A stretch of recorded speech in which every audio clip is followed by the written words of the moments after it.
बिहार विधानसभा में वह विधानसभा का सबसे काला दिन के तौर पर याद किया जाएगा। जिस प्रकार से लखिंदर पासवान जी को एक दलित होने के कारण आज विधानसभा से निकाल दिया गया 2 दिनों के लिए, उसकी जितनी भर्त्सना की जाए उतनी कम है।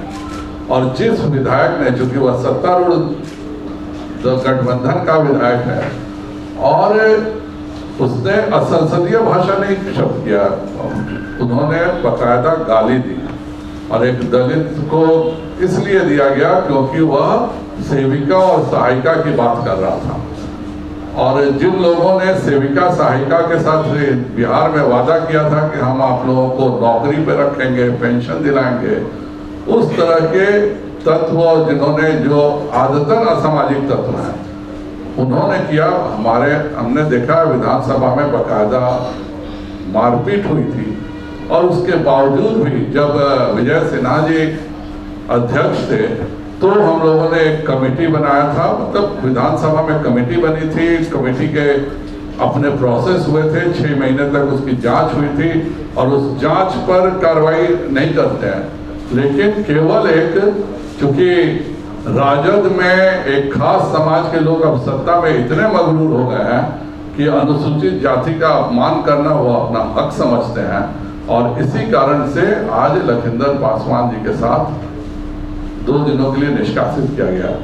दूसरा, पूरा बिहार तेजस्वी यादव जी का रुदाली देख रहा है 2 दिन से।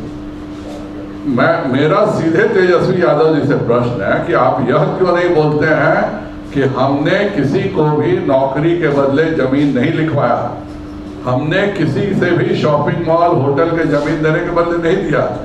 मुद्दा रेड छापा भाई बहन नहीं है, मुद्दा यह है कि आपने भ्रष्टाचार किया है कि नहीं किया है।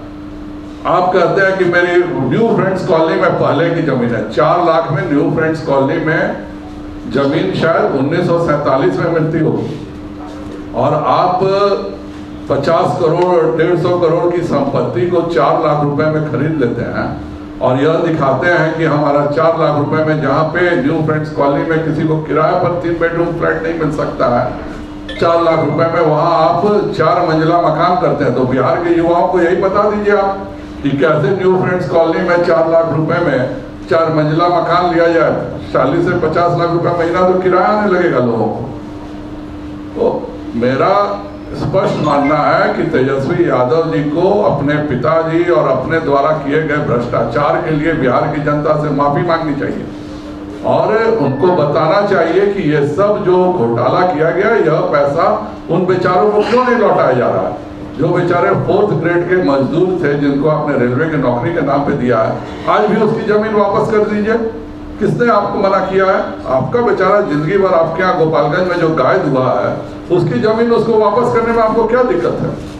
तो ये सारी बेनामी संपत्ति जिसकी वो बात करते हैं, बेनामी संपत्ति इसी को कहते हैं कि जब आपका गाय का दूहने वाले के पास 70 लाख के आपके परिवार को दान देने की क्षमता हो जाए, तो इसी को बेनामी संपत्ति कहा जाता है। और बिहार की जनता को निश्चित तौर पर संज्ञान लेना चाहिए कि महागठबंधन के झूठे वादे, चाहे वह शिक्षकों की नौकरी का हो, 10 लाख की नौकरी का हो, या फिर आज हालत ये हो गई है कि अब तो राजद के नेताओं की किडनैपिंग शुरू हो गई है। आज सुबह जिस प्रकार से सुनील राय को उसके घर से उठा के अपहरण किया गया है, तो यहाँ तो राजद के नेता भी आज इस सरकार में सुरक्षित नहीं है। भारतीय जनता पार्टी का स्पष्ट मानना है कि विधानसभा अध्यक्ष को उस विधायक के प्रति कार्रवाई करनी चाहिए जिसने अपशब्दों का प्रयोग एक अनुसूचित जाति के हमारे लखिंदर पासवान जी पर किया है। एक बहाना करके उन्होंने खुद अपने से फिक्स किया माइक, लेकिन इसको बहाना कर दिया गया कि ये माइक उखाड़ा गया। जो माइक उखाड़ेगा वो अपने से क्या फिक्स करेगा क्या?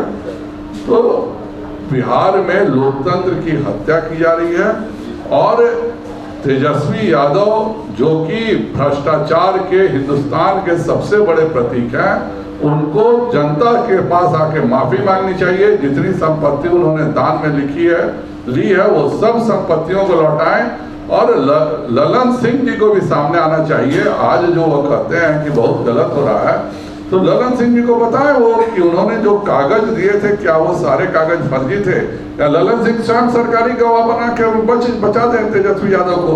वो बताएं कि उन्होंने, ललन सिंह को बताना चाहिए कि किस तरह से उन्होंने साजिश रचा, कैसे उन्होंने लोगों को चढ़ाया कि तुम लोग जाओ लालू यादव जी से मिलो और कहना कि हम जमीन देंगे, आप इसके बदले नौकरी दीजिए, और ललन सिंह जी के साजिश का शिकार लालू यादव हो गए। या तो वो दोषी है या ललन सिंह जी दोषी है, तीसरा कौन दोषी है इस मामले में? तो भारतीय जनता पार्टी बिहार की जनता से अनुरोध करती है कि इन भ्रष्टाचारियों को सबक सिखाना बिहार की जनता का काम है, और निश्चित तौर पर जो आदतन भ्रष्टाचारी हो, चारा घोटाला के 3 बार जेल जाने के बाद भी आज भी जो लड़का घोटाले कर रहा हो, उसको बिहार की जनता कभी माफ नहीं करेगी। तेजस्वी यादव को त्यागपत्र देना चाहिए।